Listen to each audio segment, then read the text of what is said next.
que orienta o caminhar. Deus usa instrumentos para vidas resgatar. Devemos todos bons exemplos ser, como espelhos do viver, para que o mundo possa compreender que o amor pode vencer, sendo um forte instrumento. Não importa em qual momento, sejamos referência no viver.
Sejamos referência no viver.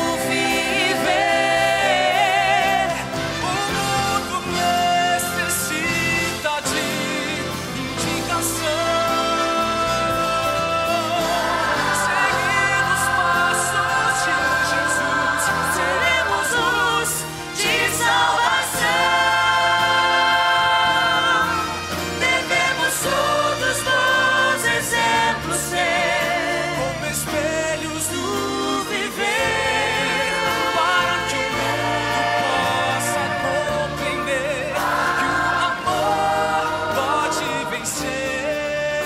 sendo um forte instrumento. Não importa em qual momento,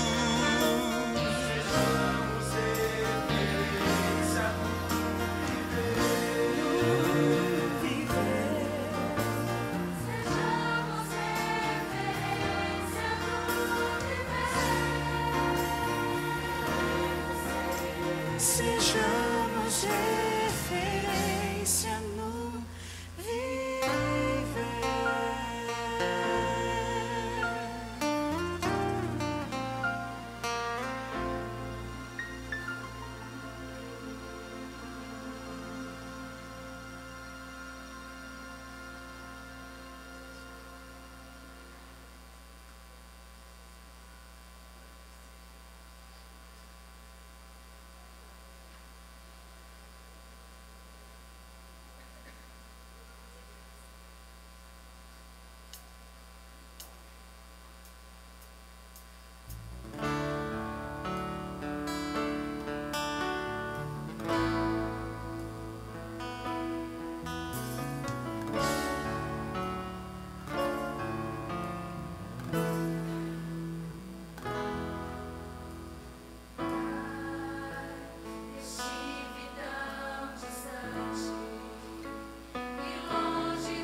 Obrigado, coral, por essa linda mensagem, essa oração que fizemos juntos com eles. Com certeza é bom ter Deus como nosso Pai, cuidando de cada um de seus filhos. Bom dia, igreja. Muito bom vê-los. Sei que hoje, de maneira muito especial, a Bíblia tem algo a lhe dizer, algo a me dizer. E nós queremos compartilhar isso com vocês. Mas antes, eu estou vendo aqui vários amigos que já são amigos dessa casa, na verdade foram membros daqui, outros não são batizados, estão aqui. E o que eu quero, na verdade, agora é entregar um presente para vocês em nome da secretaria da igreja. Então, se você não é membro batizado, eu vou pedir para você ficar em pé. E se você passou um tempo e agora está voltando à igreja pela primeira vez durante um tempo, pode se levantar. Tem um presente, só um presente, vai chegar às tuas mãos, ok? Então, se você está aí, não é membro batizado, se levante agora. Já foi membro dessa igreja, está nos visitando hoje. Fique em pé, porque tem um presente que vai chegar às suas mãos, ok? Você não vai precisar falar nada, mas alguém vai chegar ao seu lado e vai deixar contigo aí uma lembrança especial que o Ministério da Secretaria preparou para esse dia, para esse momento tão feliz de reencontro. Estamos muito felizes, muito felizes. Pode ficar, João, você vai receber um presente também, pode ficar. Bom vê-lo aqui mais uma vez. Talvez tenha alguém que não levantou. Se você viu do lado alguém que não se levantou, você não precisa pedir para ele se levantar. Levante a mão que o diácono chega na mão aí, com uma pequena lembrança amorosa, um cuidado amoroso aí, da secretaria, do Ministério da Secretaria dessa igreja.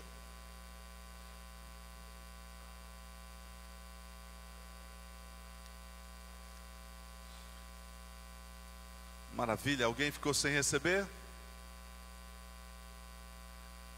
Ok.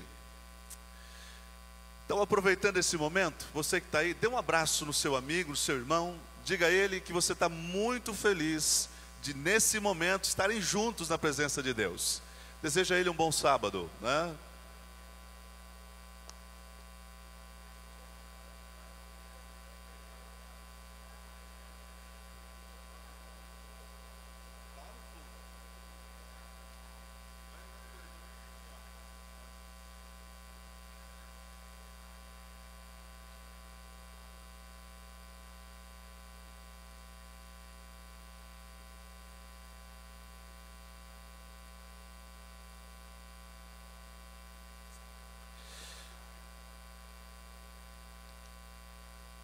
É muito bom rever os amigos. Eu quero que você, que hoje veio nos visitar, entenda que, de alguma forma, nós vamos te convidar para voltar, ok? Queremos muito tê-lo aqui conosco. Hoje à tarde, às 17 horas, nós teremos aqui na igreja uma linda festa batismal. Na verdade, vai ser nosso batismo da primavera. Durante o mês de setembro, o Senhor nos honrou vários domingos, no sábado de manhã, com experiências fantásticas, histórias de vida, de transformação e pessoas que tomaram decisões e selaram sua vida através do batismo. Sábado passado você pôde acompanhar 3 batismos aqui na igreja, ainda dentro desse mês. E hoje, à tarde, teremos 15 pessoas que estarão passando pelo batismo. E é uma bênção. Eu posso ouvir um amém? Com certeza, é um presente do Senhor. Nós teremos alguns juvenis. Estes foram preparados pelos seus pais, preocupados com a vida eterna deles. Estarão trazendo seus filhos ao tanque batismal. Teremos aqui alguns jovens que também entregarão sua vida a Jesus. E teremos também pelo menos uns 2 adultos que estarão selando hoje a vida com Jesus. Eu fico tão feliz numa festa batismal, porque eu vejo que é o mover de Deus. Não consigo encontrar uma outra explicação justa para isso, a não ser o poder de Deus. Cada história que chega aqui, amigo, é uma história de muita luta, de decisões com um divisor de águas. Talvez algumas delas são passos extremamente pela fé, e não diria outra coisa. Tomando decisões que vão implicar, talvez, perca de emprego, mudança de vida, problema na família por ter tomado essa decisão. Mas o Senhor bondosamente tem cuidado, tem preservado, tem demonstrado o seu amor por essas pessoas. Por isso, ao estar você hoje à tarde vindo para cá, eu tenho certeza que o Espírito Santo vai constranger o seu coração de alguma forma. Em algum momento você vai se emocionar com as histórias que você vai ver e ouvir. Porque o que acontece hoje à tarde é um milagre de Deus na vida de alguém. É um milagre. Só é possível pela ação direta do Espírito Santo. Ok? Então se prepare para estar conosco então hoje à tarde às 17 horas. Mateus capítulo 1. Abra sua Bíblia comigo. Mateus capítulo 1. Nós temos aqui um capítulo, eu diria, árido da Bíblia. E eu quero com você hoje tirar algumas lições desse capítulo, na verdade, 3 versículos desse capítulo. Evangelho de Mateus, o capítulo 1. Evangelho de Mateus, capítulo 1. Conta-se uma história de um certo faquir da Índia, que ele chegou numa pequena vila declarando que podia fabricar ouro. Convidou toda a vila e as pessoas vieram ver. Imagina, uma informação dessa chama atenção. Ele trouxe uma grande bacia, colocou no centro, colocou água nessa bacia, tinha dentro do seu bolso uma tinta amarela, dourada, que num dado momento ele colocou essa tinta dentro daquela água e misturou, falando ali algumas palavras mágicas para que isso acontecesse. E enquanto todos estavam ali atentos, ele chamava a atenção e distraiu o público e fez escorregar da sua manga uma pequena pepita de ouro dentro daquele líquido amarelo dourado. E continuou chacoalhando, mexendo aquele líquido e falando as tais palavras mágicas. Num dado momento, ele tomou a bacia na frente de toda a vila e derramou aquele líquido no chão. Para surpresa de todos, lá dentro tinha uma pepita de ouro. Eles ficaram impressionados com aquilo. Aquelas mentes borbulharam opções, boas opções. Um comerciante ali da vila procurou aquele suposto mágico em particular e disse assim: queria muito comprar essa fórmula sua. E ele vendeu, como era um caloteiro por natureza, ele vendeu a fórmula, mas disse assim: olha, o segredo é você na hora não pensar no macaco com a cara vermelha. Se você não pensar no macaco com cara vermelha, o tal milagre, a tal mágica acontece. Resultado: a mágica nunca aconteceu porque ele não conseguia se esquecer desse macaco com a cara vermelha. Na verdade, quando a gente vai olhando histórias assim, isso me parece muito familiar, sabe por quê? Porque a tendência nossa sempre é não nos esquecermos dos nossos erros. Eles te mutilam dia e noite, batendo aí na sua mente. A cada momento você até quer ter um encontro com o Senhor, mas essas manchas, elas impedem de você experimentar isso com Deus. Elas impedem. Mas eu quero contar para você 4 pequenas histórias da Bíblia, para você entender que essas pessoas também tinham manchas, também tinham o seu macaco de cara vermelha, mas conseguiram enxergar Deus, a sua misericórdia, a sua graça e ter paz para continuar as suas vidas. Mateus capítulo 1. Mateus capítulo 1 é a genealogia de Jesus. Aliás, genealogia geralmente não se fala em mulher, é só o homem. O judeu tinha uma oração que você já ouviu, você conhece. Ele costumava dizer assim: Senhor, muito obrigado porque não nasci escravo, não nasci gentil e não nasci mulher. Mulher não era o problema, mas você sabe disso. Na época de Jesus e antes de Jesus também, uma desvalorização incrível da mulher. Mas olha que interessante nessa genealogia. O versículo 3 em diante diz assim: Judá gerou uma mulher.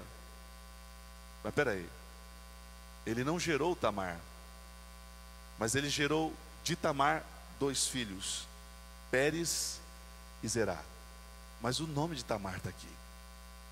Continua dizendo: Pérez gerou Esrom, Esrom Arão, Arão gerou Aminadab, Aminadab a Nasson, Nasson a Salmão, Salmão gerou de Raabe e de Boaz. Espera aí, uma segunda mulher citada na genealogia de Jesus, Raabe.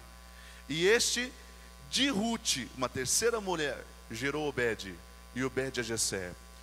Jessé gerou o rei Davi, e o rei Davi a Salomão, da que fora mulher de Urias. Uma quarta mulher é citada na genealogia de Jesus. Quero analisar com você um pouquinho essa primeira história. Aliás, essa primeira história está lá em Gênesis capítulo 38. Nós não vamos ler o capítulo, mas essa história está lá. Você pode depois chegar em casa ou acompanhar os detalhes. Quem era Tamar? Tamar era nora de Judá. Judá, um dos filhos de Jacó.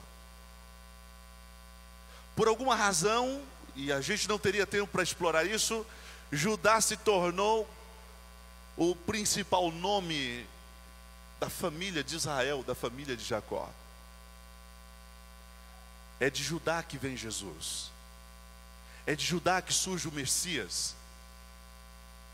É dali que vem o rei do universo para se tornar uma criança e salvar o mundo. É em Mateus capítulo 1, versículo 21, que diz assim: e ele vai ser chamado Jesus, que quer dizer aquele que veio salvar o pecador dos seus pecados, aquele que veio salvar o perdido, veio de Judá. Mas não é Judá que eu quero conversar, é Tamar. Mas Tamar era nora de Judá. Casou-se com um filho chamado Er. Mas a Bíblia diz que Er era alguém que não temia o Senhor. E devido à consequência dos seus pecados, ele acabou morrendo.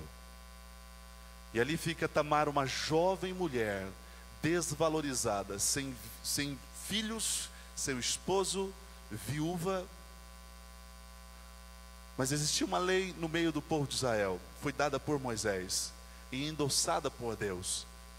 Era um costume na época, não era só do povo de Israel essa lei. Aliás, os povos gentílicos, os povos pagãos, também observavam essa lei, que lá em Levíticos é chamada da lei do levirato, que quer dizer o seguinte: quando o marido morria e a esposa ficava jovem, alguém da família, ou o filho mais velho ou mais novo, alguém suscitava nessa mulher descendentes, para que ela não ficasse amíngua, desvalorizada, numa sociedade que pouco valorizava a mulher. Deus, preocupado com isso, sabendo da cultura, sabendo dos desafios de se quebrar esse conhecimento, essa cultura, esse jeito de viver, permitiu que essa lei também estivesse no povo de Israel, cercando e atendendo às necessidades das famílias.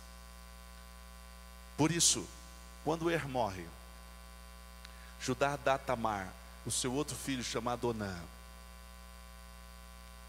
Onã logo depois foi disciplinado pelo Senhor, sabe por quê? Porque ele não foi fiel ao Senhor. Quando ele tinha relação sexual com Tamar, ele jogava o sêmen na terra, porque ele não queria que ela tivesse filho seu, da qual ele não pudesse assumir como seu filho. E o Senhor o castigou por isso. Agora, Tamar estava viúva pela segunda vez, sem filhos, jovem. Foi procurar Judá e pedir ajuda. Meu Senhor, estou eu aqui. Vim pedir para que a lei do levirato continue se cumprindo. Você tem mais um filho, mas Tamar, esse filho ainda é jovem, é juvenil, é criança. Mas Judá olhava para Tamar e dizia assim: tudo bem, vamos fazer o seguinte: esse filho vai crescer, e quando ele se tornar adulto, vou dá-lo a você, para que ele suscite em você descendência. E Tamar foi levado para a casa de seus pais, e lá guardou. E o filho cresceu, e Judá não o deu. Sabe por quê? Lá no fundo do seu coração, lá no íntimo, Judá cria que a perda dos dois filhos foi exatamente porque Tamar não era uma boa mulher. Aliás, lá no seu íntimo, ele cria que Deus matou seus filhos, Deus castigou seus filhos, porque Tamar era responsável por essa maldição recaída sobre a casa dele, sobre os seus filhos. Como é difícil a gente olhar para o nosso sangue e reconhecer que eles erram. Como é difícil ver os filhos errando. Meu pai, ele tinha um método que era só dele. Eu já falei isso para vocês, mas ele tinha um método que era só dele. Quando a gente tinha qualquer tipo de confusão fora de casa, que a gente voltava para casa e ele ficava sabendo, ele sempre tinha uma postura de disciplina. Apanhou lá, apanha aqui. Bateu lá, apanha aqui. Então não tinha jeito, não tinha solução. Na mente dele era assim: quando não quer, dois não brigam. Ele tinha isso muito claro. Acho que lá no fundo tinha situações que ele até queria me defender, mas ele não fazia isso. Método dele, talvez não é o melhor método, era dele. A grande preocupação é que quando se trata de sangue, a tendência é fechar os nossos olhos e não enxergar erros. É defender, é sangue. Judá olhava para Tamar. Tamar não era o sangue dele, sim os filhos. E ele não conseguia enxergar que os filhos estavam errados. Filhos fruto de uma educação, de uma índole, de um pai que também errou no passado, e que por alguma razão ainda vivia escorado com a experiência negativa do passado. Se você olhar bem Gênesis capítulo 38, ele está exatamente entre a venda de José e depois a história de José e o encontro com os irmãos. Essa experiência incomodava Judá. Mas a Bíblia diz que no capítulo 38 ele perdeu sua esposa e foi convidado para ir para uma cidade chamada Timná. Tamar conhecia o seu sogro, conhecia a índole daquele homem. Sabe o que ela fez? Você conhece a história. Ela foi lá, não era assim, não vivia assim, mas se vestiu como uma prostituta, cobriu o seu rosto e foi para a beira da estrada se encontrar com seu sogro. Quando Judá viu, a abordou, e a Bíblia diz que ele procurou pagar um programa com essa prostituta. E ela então pediu algo por isso. Ele então tirou o seu anel, tirou o seu cajado e mais algumas coisas, como penhor, colocou na mão dessa mulher e disse assim: fique até amanhã, porque aqui eu não tenho nada, mas amanhã trarei um cordeiro para pagar esse programa. E ele teve relação sexual com a sua nora. Dias depois alguém procurou Judá e diz assim: sabe, a tua nora Tamar está grávida. Está grávida? Como assim? Pois é, ela errou, ela desonrou a sua família, desonrou os seus filhos e não cumpriu a lei do levirato. Veja, na verdade no coração de Judá já estava claro que ele não daria Selá como filho pela terceira vez. Ele não cumpriria, não seria fiel ao plano que Deus tinha feito para aquele povo, para aquela época. Ele não seria fiel. Mas a nora conhecia a índole do seu sogro, sabia que ele ia parar na beira da estrada e possuí-la como mulher, como prostituta. Quando ela foi levada para fora, essa foi a ordem de Judá: tire de casa, lá dos seus pais, coloque fora, para que ela seja queimada, porque essa era a lei. E quando ela foi arrastada para fora, e as pessoas foram chegando, e Judá foi chegando, a Bíblia diz que ela rapidamente foi gritando, dizendo assim: Senhor, reconhece isso? Reconhece esse cajado? Reconhece, Senhor, esses 2 filhos são teus, esses filhos são teus. Você imagina essa cena? Por que é que eu estou te contando isso? Talvez por várias razões. Primeiro, uma mulher como Tamar, ela não poderia estar na genealogia de Jesus. Uma mulher que queria resolver as coisas com as suas próprias mãos, fazer justiça própria. Uma mulher que, mesmo se fosse preciso, ia ao fundo do poço, imoralmente falando, ia lá na promiscuidade, só para fazer valer os seus direitos. Essa é Tamar. É incrível como o Senhor trabalha. O Senhor trabalha dessa forma. Aquela mulher deve ter ficado em casa depois pensando assim: não valeu a pena o preço pago para manter os meus direitos. Não valeu. Quantas vezes ela deve ter andado em casa grávida, aguardando seus 2 filhos, andando à noite pensando assim: Senhor, me dê paz ao coração. Mas você pensa que é só ela que faz isso? Se eu falar para você que um pouco disso é uma luta que eu tenho todos os dias, aliás, posso dizer que você também tem essa luta. Você pode até ignorar o sentimento de perdição, mas todos os dias, garanto a você, que eu vou para o meu quarto dormir e tenho um sentimento amargo, de sentimento de culpa, de que sempre alguma coisa no dia não foi bom, não fiz bem, desagradei a Deus, ofendi o Senhor. Você tem um pouquinho de Tamar. Talvez você não tenha ido tão longe, tão fundo como ela, mas você tem um pouquinho de Tamar. Eu tenho um pouquinho de Tamar. Quando eu olho isso, igreja, eu fico pensando quantas pessoas estão lá fora, já fizeram parte dessa igreja, e elas estão se sentindo perdidas, machucadas, largadas, se sentindo menor do que você e do que eu, passando pela mesma experiência que você e eu passamos todos os dias. Mas a Bíblia diz no capítulo 1 de Mateus, nessa história árida, uma genealogia, filho de pai sem um conceito exatamente ali, você encontra agora Tamar na genealogia de Jesus, dizendo assim: ela está lá por uma razão muito simples. Em algum momento o Senhor a colocou nessa genealogia messiânica. Ela fazia parte de uma família real. Ela receberia de Deus esse direito por causa do perdão. Por causa do perdão, receberia esse direito.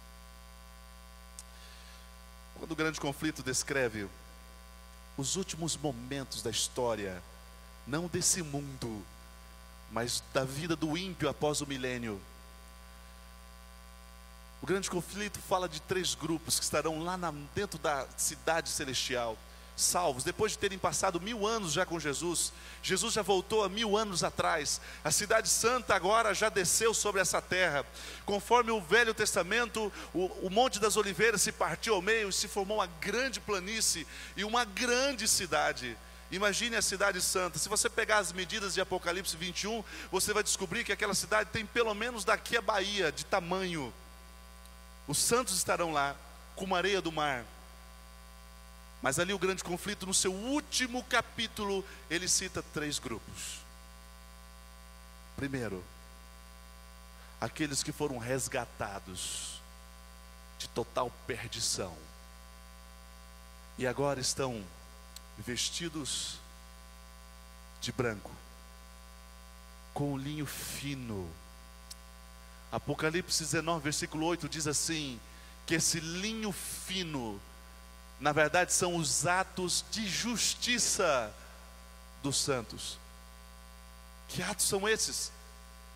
Só é possível esse linho fino vestir-se dessa vestimenta branca se a justiça de Cristo lavar essa vestimenta com o sangue do Cordeiro. Apocalipse diz assim: bem-aventurado é aqueles que estarão vestidos de branco e terão a sua vestimenta lavada pelo sangue do Cordeiro. 3 grupos: aqueles que foram resgatados, transformados, estarão bem próximo de Jesus. Segundo grupo: aqueles que deram a sua vida, morreram pela causa, foram mártires. Terceiro grupo: eu talvez você, nós. Tem alguma importância nisso? Não.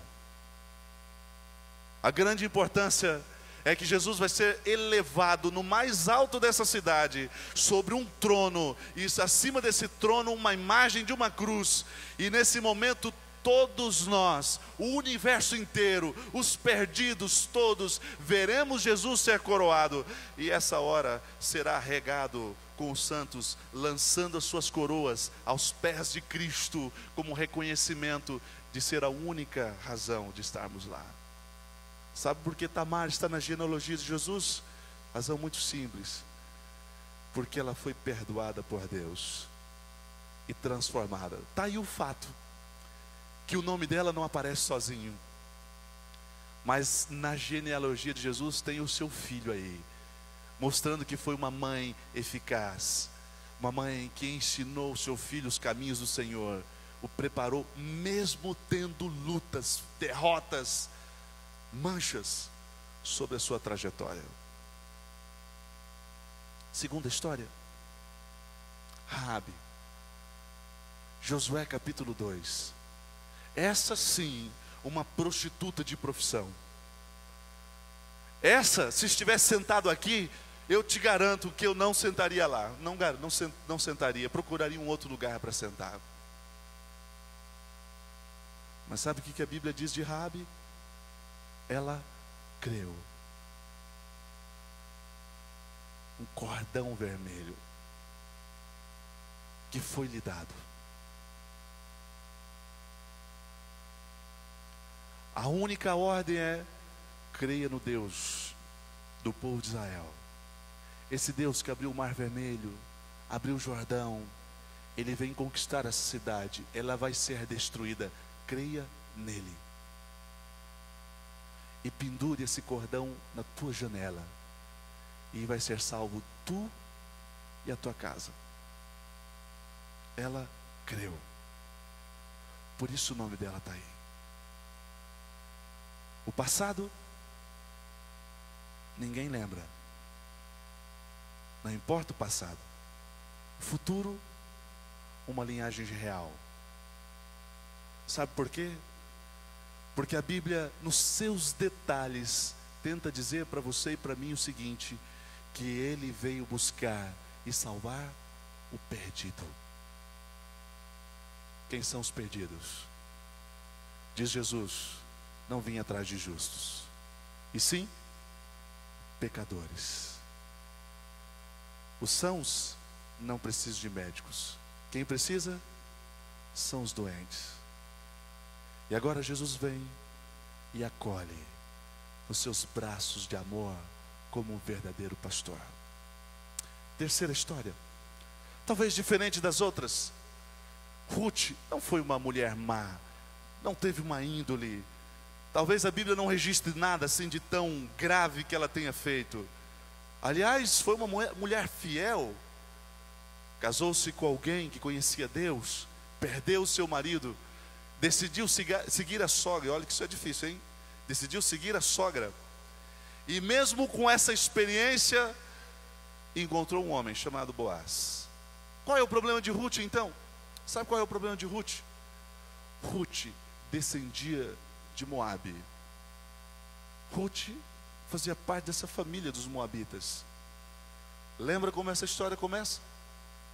Deus mandando 2 anjos em Sodoma e Gomorra, tirando Ló de dentro daquele lugar e dizendo a ele assim: Ló, vai para as montanhas. Não, Senhor, assim não. Vamos fazer o seguinte, vamos fazer do meu jeito. Me dê aquelas 2 cidades. Deus ia destruir aquelas cidades. Mas por amor ao seu servo, Deus poupou aquelas cidades e Ló foi para lá. Chegou lá, não se deu bem. Perdeu seu esposo no caminho. Não se deu bem. Teve que fugir para as montanhas. Era o plano inicial do Senhor. Talvez se ele tivesse seguido o plano inicial, não teria perdido sua esposa. Talvez. Agora chega naquele lugar. Suas 2 filhas embebedam o pai. E surge um filho dessa relação de incesto. O nome dele? Moabe. Que história terrível, que passado terrível. Que pai é esse? Ruth tinha uma história passada ruim, trágica, mas conseguiu encontrar no Senhor as respostas para ser uma boa esposa, uma boa mãe e ter uma boa família e fazer parte da genealogia do Criador, do Messias, do Rei desse universo, daquele que viria para salvar o pecador dos seus pecados, salvar o perdido. Última história. A Bíblia não cita Batseba, mas cita aquela que fora mulher de Urias e que teve um filho chamado Salomão. Que terrível história dessa mulher. Você acha que foi pura pressão? Não. Lembra da história? Quando um quer no 2 não brigam? Veja, no começo foi pressão de Davi. Ele era rei. Mas se ela não quisesse, Batseba poderia ter feito como Daniel. Daniel não quis. Não quis. E foi para a fornalha. Mas ela aceitou a pressão. Teve um filho. Esse filho foi morto. Mas o Senhor o perdoou. Porque o Senhor veio salvar o pecador dos seus pecados. 2, Veio atrás do perdido. 3, 4, 5, Silvão, 6, 7, 8, 9, 10, 11, 12, 13 mais 10 aqui, 23, 50, 70, 80, 80, 90, 91, 92, 93, 94, 95, 96, 97, 98, 99. Peraí. Vamos lá. 1, 2, 3, 4, 5, 6, aqui mais 10, 16, tá, 20, 30, mais aquele grupo ali, 50, 60, 70, 80, 90, 91, 92, 93, 94, 95, 96, 97, 98, 99... 99? Não, peraí. 1, 2, 3, 4, 5, 6, 7, 8, 10, 20, 40, 50, 60, 70, 80, 90, 91, 92, 93, 94, 95, 96, 97, 98, 99. Perdida. Pastor aflito conta e reconta. Cadê você, perdida? Acreditar. Falta uma ovelha sua no curral. Cadê você, perdida?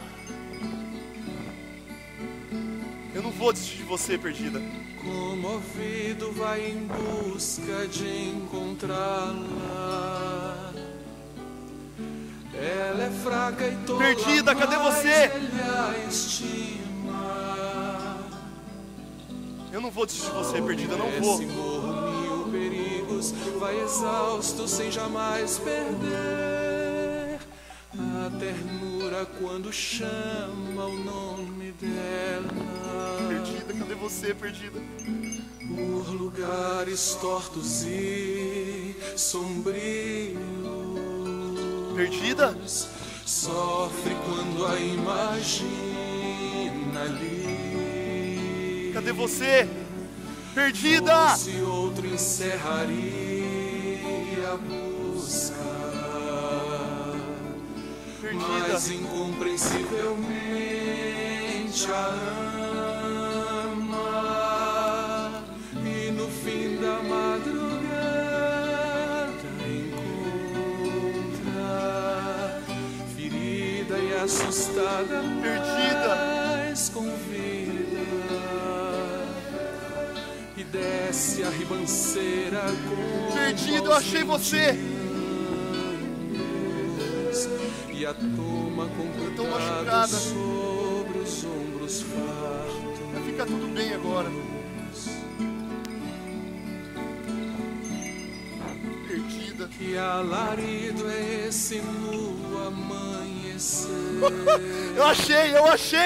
Eu achei a perdida. É o pastor fazendo festa no arraial, Tô machucada. como se tivesse Cuidado de você agora. achado o maior tesouro que jamais se viu. Sabe que eu não ia desistir de você É só nunca. uma ovelha mais como a estima.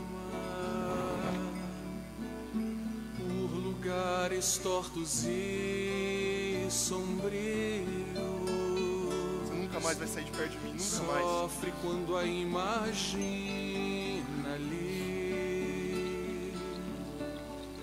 Fosse outro encerraria a busca, Eu achei, finalmente eu te achei, finalmente. mas incompreensivelmente a ama, e no fim da madrugada Vem cá, eu vou cuidar de você agora. encontra, ferida e assustada, mas convida, e desce a ribanceira como aos 20 anos, Está bem? e a toma com cuidado sobre os ombros fartos.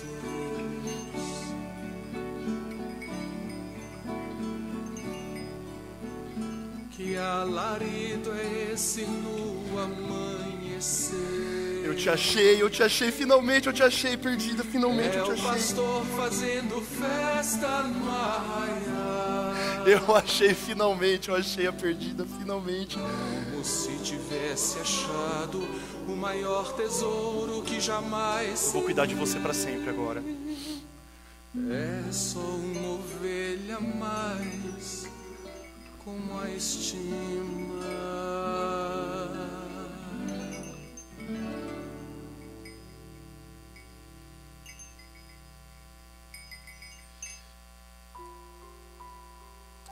O Senhor veio buscar o perdido. Está vendo esse mundo? Estava perdido. Mas a partir de Apocalipse capítulo 21, vai se tornar o centro desse universo. Está vendo aquelas pessoas perdidas?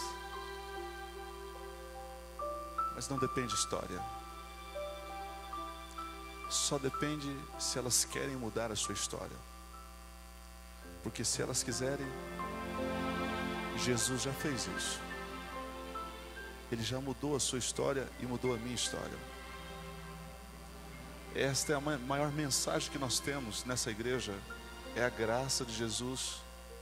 É o desejo de ver as pessoas salvas. Esse é o momento que nós vamos orar. Talvez você vai abraçar quem está do seu lado. Vamos ficar em pé para você ficar mais à vontade. Não é nenhum apelo, pode ficar tranquilo, todos ficaremos em pé. Mas abraça quem está do seu lado, tua família. Sabe por quê?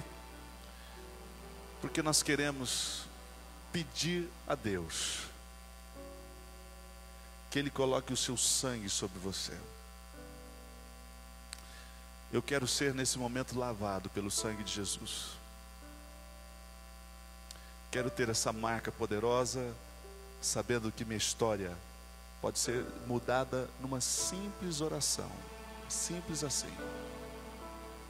Se Tamar foi mudada, Raabe, Ruth, uma família poderosa, Betseba, está lá, casou com um homem depois, perdoado por Deus, se tornou um homem segundo o coração de Deus. Então ela também era uma mulher segundo o coração de Deus. E eu quero convidá-lo a confiar nisso, nessa promessa poderosa nesse momento, através dessa simples oração. Depois disso, estaremos indo para casa. Mas confie, você tem o seu nome inscrito no livro da vida. Não tem uma genealogia, mas tem um livro. E o teu nome está lá. E na frente dele, aquelas mãos ensanguentadas de Jesus devem ter escrito assim: se você pediu, Ele fez. Perdoado pelo sangue de Jesus. Qual é a dívida? Nenhuma. Qual é o passado? Nenhum. Ah, mas Raabe foi prostituta. Perdoado pelo sangue de Jesus. A partir desse momento, você foi convidado pelo céu, não por mim. É a palavra de Deus que diz isso. Você foi convidado pelo céu para ser rei, sacerdote, povo exclusivo, nação santa, propriedade exclusiva do Senhor. Qual foi o preço? O seu sangue. Vamos orar. Pai querido, obrigado por esses momentos agradáveis com a igreja, com os amigos que aqui vieram. Obrigado porque nós confiamos na palavra de Deus, confiamos nas tuas promessas, confiamos no sangue de Jesus. Somos pecadores, na essência, perdidos, Senhor. Todos. Mas por alguma razão o seu amor tem massageado o nosso coração. Mas o Senhor quer mais, quer transformar completamente a nossa vida, quer nos tornar verdadeiros príncipes, verdadeiros reis. Reinaremos com Jesus. A cada momento, Senhor, cada sofrimento, cada luta, cada momento difícil nessa terra, é o amor de Deus nos preparando para viver a eternidade com Jesus. Pai, obrigado porque o apóstolo Paulo nos deixou essa linda promessa, quando ele diz assim, que nada, absolutamente nada nessa terra poderia ser comparado com a glória que o Senhor vai revelar em nós. Por favor, abrace, Senhor, Abrace cada família, abrace cada pessoa, cada amigo que veio aqui, Senhor. Dê a todos nós uma história diferente, um final real, porque nós temos sangue de realeza, nós temos o sangue de Jesus, que a cada momento nos prepara para viver a eternidade com Ele. Nos dê um bom sábado, em nome de Cristo. Amém.